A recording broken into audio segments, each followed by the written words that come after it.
বিকেলের আড্ডায় কিংবা সন্ধ্যার নাস্তা জমে ওঠে চপ, পেঁয়াজু কিংবা মচমচে ভাজা পোড়ায়। সাথে যদি থাকে গরম গরম মিষ্টি জিলাপি, তাহলে তো কথাই নেই। তবে সেই চপ, পেঁয়াজু বা জিলাপি যদি হয় মাশরুমের তৈরি।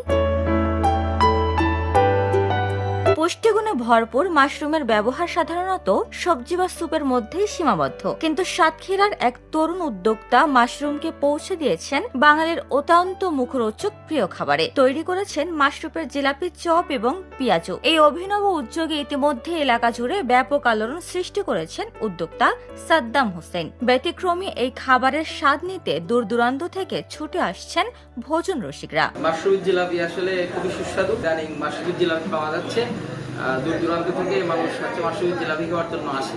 আসলে মাশরুমের জিলাপি এর আগে অন্য কোথাও দেখি নাই, আমাদের কারণতলার মোড়ে প্রথম হচ্ছে। মাশরুমের যে জিলাপি হয় এ কখনো জানতাম না, এখানে এসে দেখলাম যে মাশরুমের জিলাপি হয়।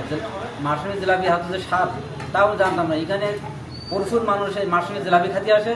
মাশরুমের জিলাপি খুবই স্বাদি। সাতক্ষীরা শহরের পারকুখরালি কাঁঠালতলা গ্রামের তরুণ উদ্যোক্তা মোহাম্মদ সাদ্দাম হোসেন এই সম্ভাবনাময় চাষের সফলতা অর্জন করেছেন। 2018 সালে নিজ বাড়ির পরিত্যক্ত জায়গায় দুটি টিনের শেড তৈরি করে তিনি শুরু করেন মাশরুম চাষ। চাহিদা বাড়ার সঙ্গে সঙ্গে জেলায় বেড়েছে মাশরুম চাষ ও কর্মসংস্থানের সুযোগও। মাশরুমের জিলাপিটা চালু করার জন্য আমরা নিজেরা চাষ করি। এই চাষের জন্য আমরা দেশে চালু করার জন্য মানুষকে খাওয়াচ্ছি। সমস্ত মালের চটপটি, ফুচকা, জিলাপি আরও অনেক অনেক মিষ্টিটি আমরা দিয়ে তৈরি করি। খাওয়ার পরে টেস্টফুল হয় ভালো। বহু জায়গায় জিলাপি বানাচ্ছি। এই জিলাপি এরকমভাবে তৈরি হয় না, কিন্তু এখন মাশরুমের জিলাপি এখন চালু হয়ে গেছে।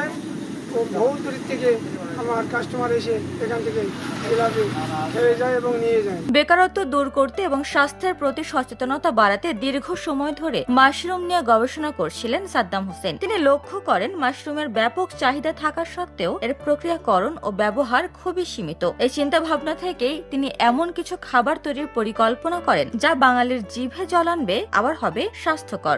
আমি মূলত মাশরুম চাষ করতাম, তো সেই মাশরুমটা মানুষকে খাওয়ানোর জন্য বিভিন্ন সময় বিভিন্ন উপায় বের করেছি। তো আমরা বিভিন্ন মেলাতে মাশরুমের চপ কিংবা মাশরুমের নুডলস এরকম ধরনের খাবারগুলো বিক্রি করতাম। তো মানুষের বেশ সাড়া পাইছিলাম। তো তার কারণে আমরা ভাবছিলাম যে একটা স্থায়ীভাবে যদি ফুডকার্ট করা যায়, সেক্ষেত্রে মানুষ মাশরুমটাকে অনেক ভালোভাবে গ্রহণ করবে। তো সেই প্রেক্ষিতেই আমরা আমাদের এই ফুডকার্ট চালু করছি। এখানে মাশরুমের চপ, চটপটি, ফুচকা, মাশরুমের জিলাপি এরকম বিভিন্ন ধরনের খাবারের সাথে মাশরুমটা ব্যবহার করে আমরা মানুষকে এটা খাওয়ানোর জন্য চেষ্টা করছি। তো আসলে এটা মানুষ খুব ভালোভাবে গ্রহণ করেছে এবং প্রতিদিন দূর দূরান্ত থেকে বিভিন্ন মানুষ এসে মাশরুমের চপ, চটপটি, ফুচকা, জিলাপি এগুলো খুব গ্রহণ করছে এবং আপনারা দেখতে পাচ্ছেন প্রতিদিনই অসংখ্য মানুষ এখানে ভিড় করে।